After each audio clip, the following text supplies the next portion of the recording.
Uncle ஹாஸ்பிட்டல்ல இருந்து திரும்பி வர வரைக்கும் இந்த கம்பெனில இருந்து யாருக்கும் லீவு கிடையாது. முக்கியமா உங்களுக்கு இல்ல. எஸ் மிஸ்டர் தோபியாஸ், நீங்க தான் இந்த ஆபீஸ்ல சீனியர் மோஸ்ட் எம்ப்ளாய். உங்க பிரசன்ஸ் இல்லாம ரொம்ப கஷ்டமா இருக்கும்.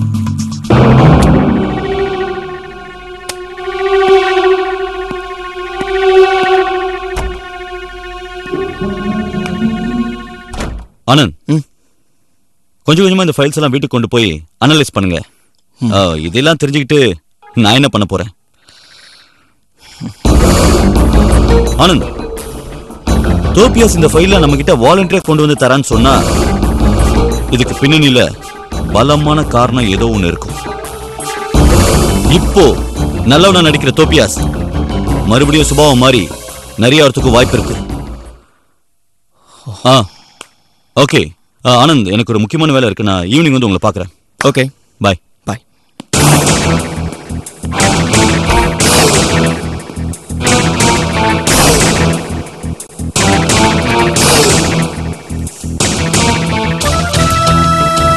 ஒருவன் ஒருவன் முதலாளி, உலகில் மற்றவன் தொழிலாளி.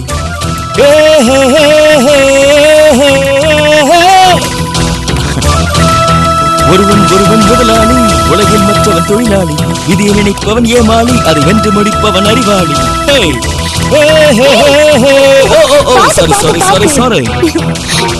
என்னங்க ரொம்ப சந்தோஷமா இருக்கீங்க?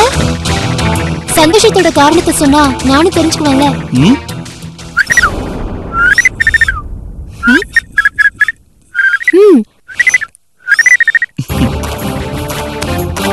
தேவ் அசோசியேட்ஸோட ஆட்சி படம் என் கைக்கு வரும்னு சொன்னல, அதோட முதல் படிதான் இது.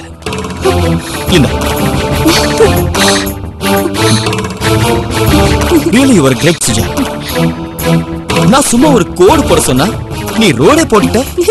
அந்த ரோட்ல என்னோட கார் அதிவேகமா முன்னேறிட்டு இருக்கு. ஆனந்தோட லைஃப் பார்ட்னராவும் பிசினஸ் பார்ட்னராவும் இருக்க முழு தகுதி உள்ளவன்னு நிரூபிச்சிட்டேன். போதும் போதும், ரொம்ப புகழாதீங்க. புகழ தகுதி உள்ளவங்கள புகழ்றதுல இந்த ஆனந்த் கஞ்சத்தனை காட்டவே மாட்டான். கமா, சொல்லு, உனக்கு என்ன வேணும்? சொல்லு. எனக்கா? எஸ், உனக்குதான். என்ன வேணும் சொல்லு. எதை கேட்டாலும் கொடுப்பீங்களா? ஷூர். கேக்குறேன், அதுக்கு ஒரு நேரம் வரும், அப்ப கேக்குறேன். இப்ப போய் குளிச்சிட்டு வாங்க, டின்னர் எடுத்து வைக்கிறேன். சுஜா,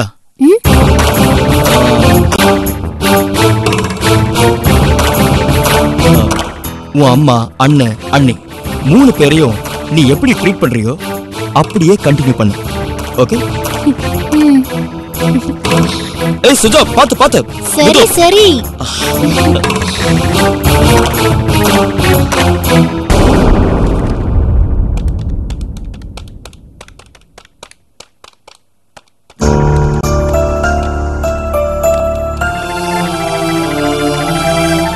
சந்தியா, உன் வேலை இன்னும் முடியலையா? சொந்த வேலைகள் அதிகமாயிடுச்சுன்னா மத்தவங்க வேலை பெண்டிங் விழுந்துரும். என்ன யமுனா? ஒரு முக்கியமான விஷயம் சொல்லணும்.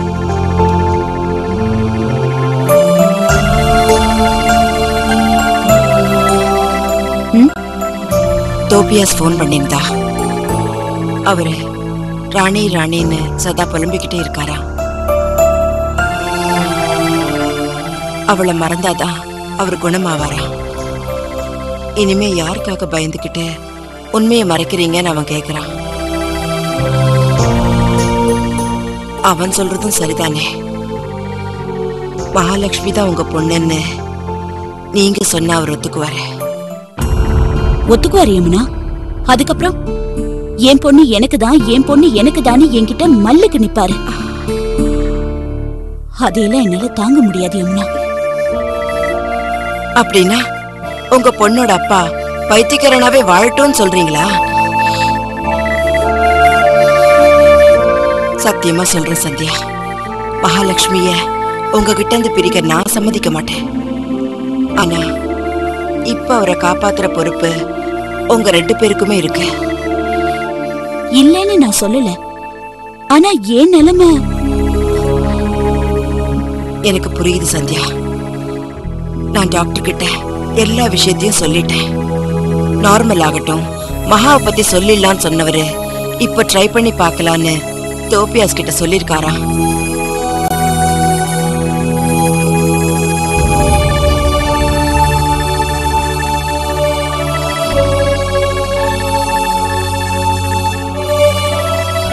ப்ளீஸ் சந்தியா, மகாலட்சுமியை கூட்டிக்கிட்டு ஹாஸ்பிட்டல் போங்க.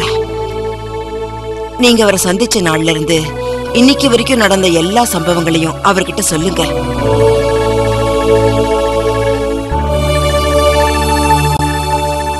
உங்க தோழி நிர்மலா ஆர்ஃபனேஜ்ல கொண்டு வந்து விட்டது மகாலட்சுமியை தான் சொல்லுங்க. மகாராணி ஒரு சிறிய இடைவேளைக்கு பின் தொடரும். மற்றும் சரவணா ஸ்டோர்ஸ், ரங்கநாதன் தெரு மற்றும் புரசைவாக்கம். மகாராணி தொடர்கிறது. இன்னைக்கு வரைக்கும் நடந்த எல்லா சம்பவங்களையும் அவர்கிட்ட சொல்லுங்க.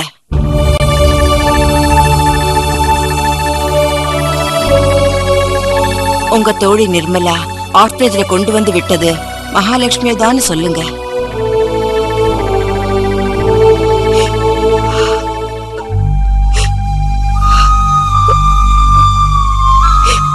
நீங்க இந்த உதவி எனக்கு செய்யறதுனால அவர் எனக்கு கட்டின இந்த தாலியாவது எனக்கு மிஞ்சும்.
எங்க வந்தீங்க? என் பொண்ணுங்க சொல்லு. என் பொண்ணுங்க, என் பொண்ணுங்கன்னு சொல்லு. சொல்லு சொல்லு சந்தியா, என் பொண்ணு எங்க இருக்கான்னு உனக்கு தெரியுமா?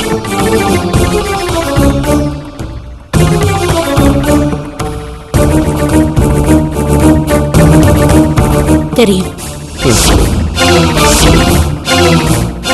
தெரியும்.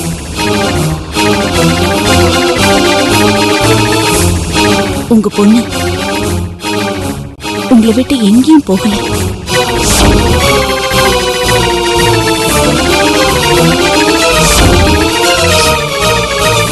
இங்கேயே தான் இருக்கா.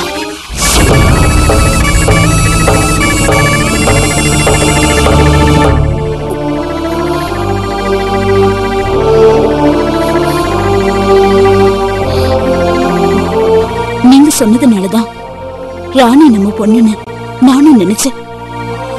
அதுக்கப்புறம் தான் அவ யாருன்னு எனக்கு தெரிய வந்துச்சு.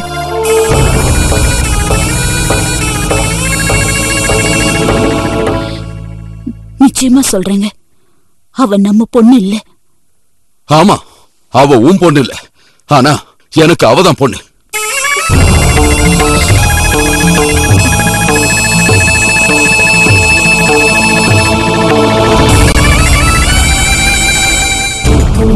ஏண்டி, உன்னை தேடி நிறைய அப்பா அம்மா அங்க வந்திருந்தாங்கல்ல, ஏன் அவங்க கூட போல? எல்லாருமா சேர்ந்து என்ன நாடகம் நடத்துறீங்களா? என்ன ஏமாத்த பாக்குறீங்களா? சொல்லு. இன்னைக்கு நீதான் என் பொண்ணு, நீதான் என் பொண்ணுன்னு சொல்ற யாருமே ராணி பேருக்கு சொத்து எழுதி வைக்கிற வரைக்கும் என்கிட்ட சொல்லலையே இவதான் என் பொண்ணுன்னு. ஏன்? ராணி என் பொண்ணு, என்ன விட்டுட்டு யார் கூடயும் போக மாட்டான். அதனால உன்னை இப்ப என் மகளாக்க பாக்குறாங்க. தேவா ப்ளீஸ், நான் சொல்றத கேளுங்க. இவதான் நம்ம மகன்னு நான் தெரிஞ்சுக்கிட்டதும் கொஞ்ச நாளைக்கு முன்னாடிதான். அது உங்ககிட்ட சொல்லாதது தப்புதான். அப்படியே சொல்லியிருந்தா இவ உயிருக்கே ஆபத்து வந்திருக்கும். என்ன வந்திருந்தாலும் அதை பத்தி எனக்கு கவலை இல்லை. ஆர்ஃபனேஜ்ல இருந்து ராணியை என் மகதான்னு சும்மா கூட்டிட்டு வரல. சட்டப்படி அவளை என் மகளா தத்தெடுக்கிறேன்ற ஆதாரத்தோட கூட்டிட்டு வந்தேன். அவதான் என் பொண்ணு.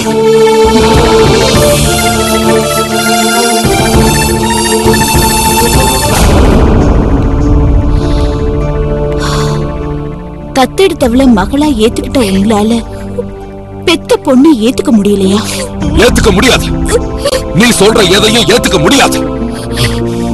என்னையும் என் பொண்ணையும் பிரிச்சு காட்டுறேன்னு சபதம் போட்டவளாச்சு. அதை நிறைவேற்றுறதுக்கு நீ நடத்துற நாடகம் தான் இது.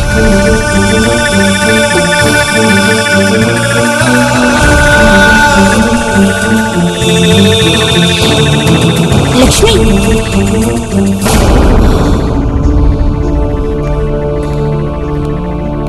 நாடகம் நடத்துறது யாருன்னு சீக்கிரத்துல நீங்க தெரிஞ்சுக்குவீங்க.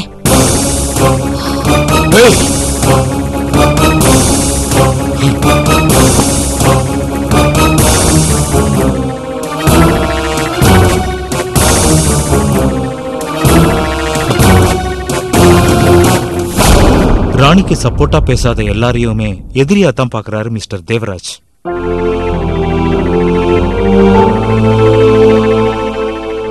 இதுக்கு காரணம் அவளை மகளா ஏத்துக்கிட்ட தேவராஜ் அவ மேல அளவுக்கு அதிகமா பாசம் வச்சிருக்காரு. அவ செய்யறதுதான் சரின்னு அவருக்கு தோணி இருக்கு. இதுக்கு நீங்க எல்லாரும் தான் காரணம். தனக்கு பிடிச்ச ஒண்ண பிடிக்கலன்னு மத்தவங்க சொன்னா கோபம் வர்றது இயல்பு. அதையே அழுத்தம் திருத்தமா சொல்லும் போது கோபம் வெறுப்பா மாறுது. தேவராஜ் விஷயத்திலயும் அதுதான் நடந்திருக்கு. நாங்க என்ன செய்யணும்? ஏன் டாக்டர், என் அப்பா எனக்கு கிடைக்க மாட்டாரா? தேவராஜ் சுயநினைவு இழக்கல. அதே சமயம் அவர் ஒரு நார்மலான மனுஷனாவும் இல்லை. இந்த சூழ்நிலையில அந்த பொண்ணை கூட்டிட்டு வந்தா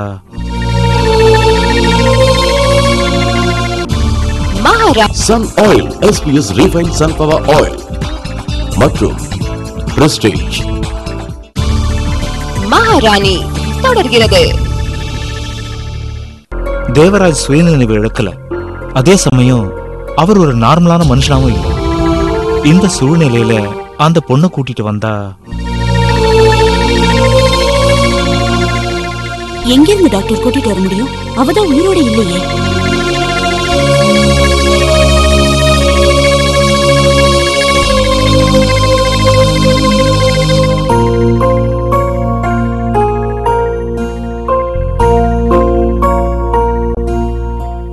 சட்டப்படி ஆதாரத்தோட தான் அந்த பொண்ணை கூட்டிட்டு வந்தேன்னு தேவா சொன்னார் இல்லையா?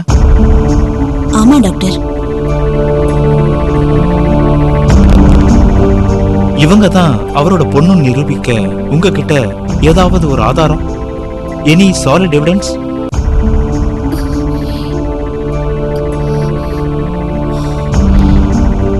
இல்ல டாக்டர், இவதான் மகன் நிரூபிக்க இவகிட்ட இருந்த ஆதாரத்தை எல்லாம் ராணி அழிச்சிட்டா.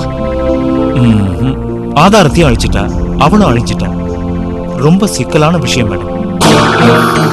டாக்டர், ஆர்ஃபனேஜ்ல இருக்கிற ஒரு சிஸ்டருக்கு என்ன பத்தின எல்லா விஷயமும் தெரியும். அவங்கள வர வச்சா பெரிய மாற்றம் ஒண்ணும் நடந்துராது.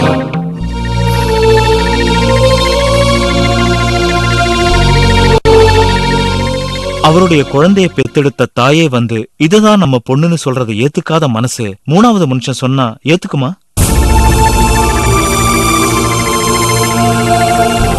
ஒண்ணு, செத்தவ உயிரோட வந்து நான் உங்க பொண்ணு இல்லைன்னு சொல்லணும். இல்ல அவர் ஏத்துக்க கூடிய மனிதர்கள் அல்லாத ஆதாரம் வேணும்.